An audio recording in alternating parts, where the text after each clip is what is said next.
சுத்தவானாய், ஒரு பக்தி உள்ளவனாய், ஒரு நீதி உள்ளவனாய் வாழுகிற அந்த மனிதனுடைய வாழ்க்கையில இப்போது ஒரு குறைவு ஏற்பட்டது. இந்த குறைவின் மத்தியிலே அவர் போராடக்கூடிய ஒரு மனிதனாய் மாறினார்.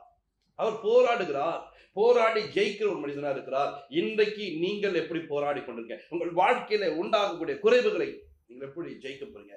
ஆவிக்குரிய வாழ்க்கையில இன்றைக்கு தோற்று போன ஒரு நிலைமையில இருக்கீங்க. ஆவிக்குரிய வாழ்க்கையில இன்றைக்கு தோல்வியை சந்தித்துக் கொண்டிருக்கீங்க. இன்றைக்கு உங்கள் வாழ்க்கையில எப்படிப்பட்ட போராட்டங்க? இரவும் பகலும் தேவனுடைய சமூகத்துல உட்கார்ந்து நான் ஜெபிக்கக்கூடிய மனிதனாய் மாற வேண்டும். நான் ஜெபித்து ஒரு அற்புதங்களை பார்க்க போகிறேன், நான் ஜெபித்து தேவனுடைய நன்மைகளை பார்க்க, நான் ஜெபித்து ஒரு விடுதலை பார்க்க போகிறேன் என்று நீங்கள் விடுதலை பார்க்கும்படிக்கு நீங்கள் கர்த்தருடைய சமூகத்துல காத்திருக்க கற்றுக்கொள்ள வேண்டும். இன்னைக்கு அநேகருடைய வாழ்க்கையில அப்படி இல்லாமல், அப்படி வாழாமல், அப்படி நடக்காமல் நம்ம இன்னைக்கு வாழ்ந்து கொண்டிருக்கோம்.